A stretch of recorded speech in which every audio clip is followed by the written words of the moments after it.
7 votos a 4, e assim foi aprovado o relatório final da CPI da pandemia, que foi elaborado pelo relator, o Renan Calheiros. Em relação aos votos, 0 novidades, 0 surpresas. Quem votou a favor estava no G7. Quem votou contra são os governistas. Mas me chamou a atenção em relação à sessão de ontem foi que, de manhã, o senador Reis foi incluído como indiciado do relatório, ou seja, esse seria o 81º indiciado. E pela noite, o relator Renan Calheiros resolveu tirar. Foi convencido a retirar depois que o próprio presidente do Senado, o Rodrigo Pacheco, falou em excesso, depois que outros senadores falaram que ali iria fragilizar o relatório. Então, somente por causa disso, ele tirou o senador Reis, que é membro da CPI. Imagine você. Isso porque ele a todo momento na CPI falava dos seus estudos lá, ele fundamentava os estudos do tratamento precoce ou imediato, qualquer que seja. Ele fundamentava enquanto ele tinha tempo de fala.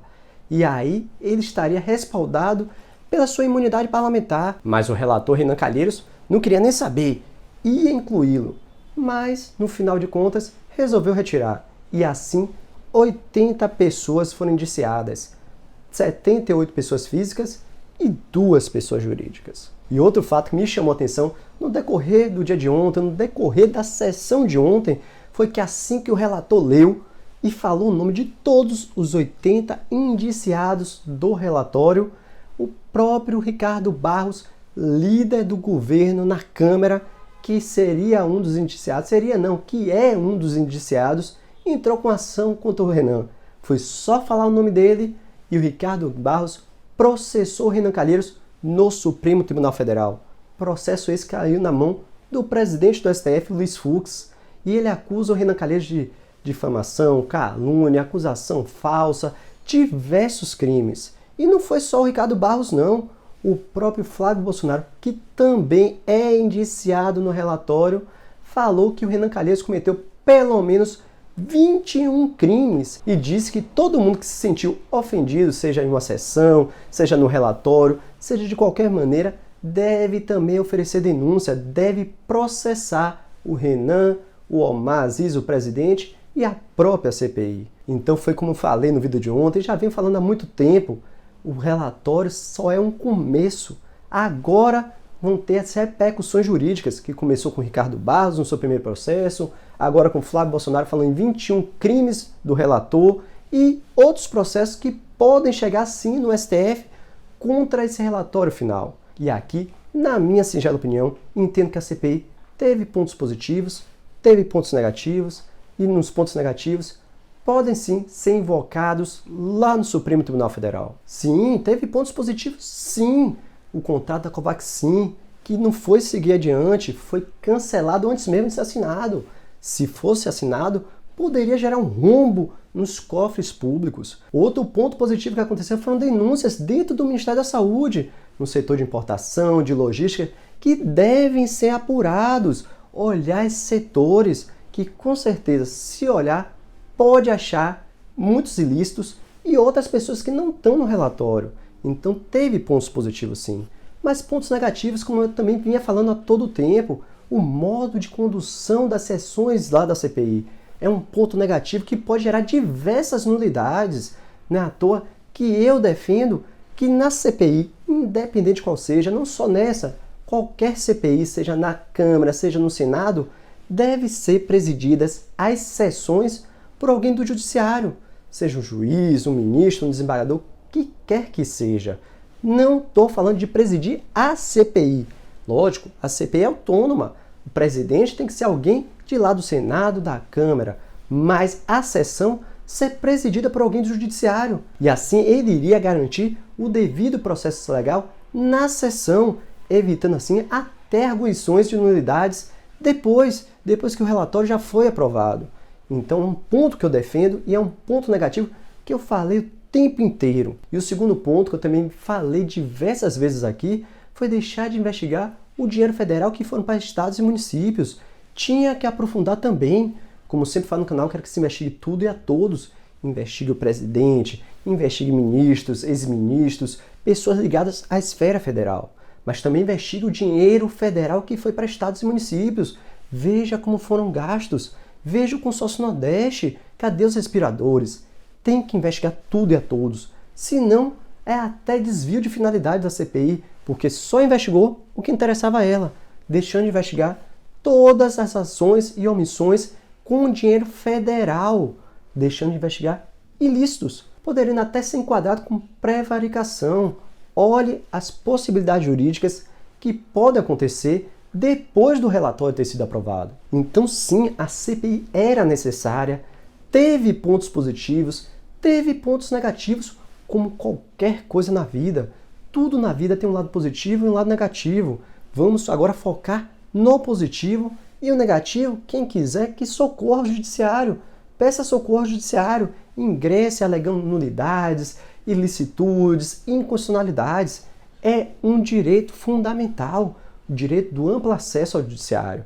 Mas a consequência maior desse relatório, com certeza, é em relação ao presidente Jair Bolsonaro, que foi acusado de 9 crimes. E agora o próprio Amaziz diz que hoje vai entregar o relatório ao PGR, Augusto Aras, que é a pessoa que tem competência para investigar o presidente, investigar esses 9 crimes ou outros crimes que quer que seja. Mas, na minha singela opinião, acho que sim, o Augusto Aras deve receber esse relatório, deve investigar. Como eu sempre falo, investigar não é atestado de culpa. Investigação vai lá para investigar uma possibilidade de crime, de ilícito. Se não houver essa possibilidade, arquiva-se o inquérito e aí o presidente vai sair mais forte. Mas, se houver a possibilidade de ilícito, oferece a denúncia e aí começa o processo. E até então, ele sequer é réu. Com o processo, ele vai se tornar réu, mas não é culpado, não é condenado. No processo, a pessoa vai lá exercer seu contraditório e ampla defesa. E aí sim, depois de uma decisão transitada e julgada, é que pode falar em culpa. Então, investigação tem que ser irrestrita. Tem uma possibilidade, deve haver investigação. Mas deve haver investigação de tudo e todos. Não só de um lado, não só de um viés. Porque aí sim é desvio de finalidade, porque você deixa de apurar um aspecto público, que é para defender o patrimônio público, para ter um aspecto político, configurando assim nulidades e inconstitucionalidades que podem ser arguídas judicialmente. E além desses 9 crimes penais, criminais, tem crimes de responsabilidade também no relatório e que devem ser analisados pelo presidente da Câmara, o Arthur Lira, justamente porque crimes de responsabilidade têm como consequência impeachment, processo de impeachment.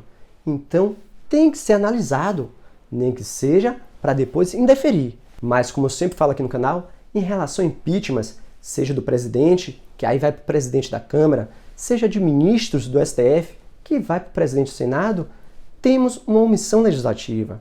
Qual seja, não se tem um prazo para analisar. Não se tem um prazo para falar que aceita aquele pedido de impeachment ou que nega aquele pedido de impeachment.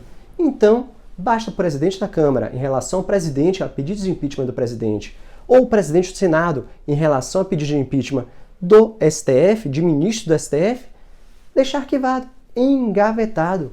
Não faz nada que não terá consequência, nem positiva, nem negativa. Então, é uma crítica que eu faço à lei e defendo aqui. Temos que mudar a lei para prever prazos e sanções para quem descumprir o prazo. Porque qualquer pedido deve ser analisado, seja para deferir, seja para negar. E agora, com a aprovação do relatório, a CPI tende a se fragmentar. Fragmentar em relação aos seus representantes. O G7 parece que quer continuar unido, porque vai criar um observatório para conduzir, acompanhar, na verdade, as consequências do relatório. E fragmentar também os pedidos de indiciamento, acompanhar aquele pedido naquele órgão, porque o PGR tem competência para investigar o presidente da República. Mas tem diversas pessoas que não têm foro privilegiado, ou seja, vai cair na mão do Ministério Público Estadual, pode cair na mão do Ministério Público Federal, se atrair a competência, Polícia Federal, Polícia Civil. Então esse observatório dos G7 seria para acompanhar essas denúncias, esses pedidos de indiciamento, ver se realmente aqueles órgãos, independente de qual seja, está tomando providência. Se analisou o relatório, se está investigando, se não está investigando, se rejeitou o relatório, por que rejeitou.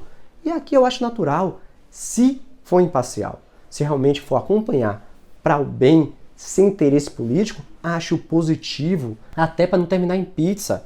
Mas se for acompanhar com intuito político, aí é desvio de finalidade e é passível de nulidade. Então, na minha singela opinião, pontos positivos tiveram na CPI, tivemos pontos negativos, temos que focar nos pontos positivos, até para as próximas CPIs que vão acontecer, porque toda hora tem CPI, então as próximas, peguem os pontos positivos, aprendam, peguem os pontos negativos e não repitam. Em relação aos pontos negativos, como eu já falei, quem quiser se sentir ofendido, tiver seu direito lesado, entra no judiciário. Mas em relação aos pontos positivos, temos que acompanhar e exigir investigações, independente da pessoa. Investigações lá no Ministério da Saúde, no setor de logística, no setor de distribuição, de importação. Exigir investigação também em relação às empresas que ministram esse tratamento precoce sem anuência do paciente, sem o paciente sequer saber. Tem que se investigar. Se há uma possibilidade de crime, independente desses 80 indiciados, investiga-se. Se não tiver nada, arquiva-se. Se tiver alguma coisa, oferece a denúncia. Esse é o devido processo legal, sem olhar a quem. Porque quando se olha a quem, visando a eleição com aspecto político, tendo essa visão política, aí sim tem ilicitude, tem constitucionalidade que devem ser reparadas, podadas pelo Poder Judiciário. Até mesmo porque aqui no Brasil vigora o devido processo legal e vigora o direito contraditório e da ampla defesa, que não podem ser cesseados nem pelo Judiciário, quiçá pela CPI do Legislativo. Mas, por fim, eu não poderia deixar de falar da Lei de Improbidade, a alteração da Lei de Improbidade que foi sancionada ontem pelo presidente Jair Bolsonaro.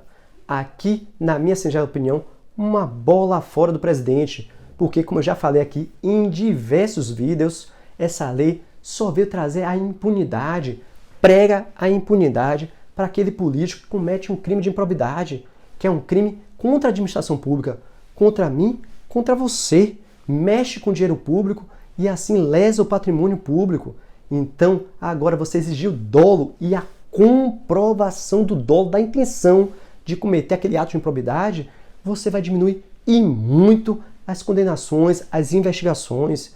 Então, essa alteração foi a favor deles, desses políticos. E lá se juntaram políticos de direita, de esquerda, de centro. Nessas horas que é para defender o interesse deles, eles se unem. E a gente aqui que fica brigando de esquerda, direita, eu sou isso, você é aquilo, você é contra mim. Mas eles, na hora de se unir em benefício deles mesmos, eles se unem. Não é à toa que a Lava Toga também juntou Flávio Bolsonaro e PT. Não é à toa, na hora de alterar a lei da improbidade, se unem. Esquerda, direita, centro, todos a favor deles e contra o povo. Por isso que, na minha singela opinião, bola fora do presidente de não ter vetado. Thiago, mas se ele vetasse ia ser derrubado pelo Congresso. Que seja, mas pelo menos o presidente teria feito o dever dele. É um direito dele de vetar, mas é um dever. Quando ele vê uma ilegalidade, quando ele vê uma possibilidade de cometimento ilícito, uma possibilidade de um projeto ser aprovado contra o povo. Mas essa é só minha singela opinião. Para mais vídeos, se inscreve no canal. Aqui é vídeo todo dia. Se você gostou, deixe seu like, compartilhe esse vídeo, por favor. Ajude o nosso canal a crescer. E não se esqueça, assista esse vídeo aqui, e até o próximo vídeo.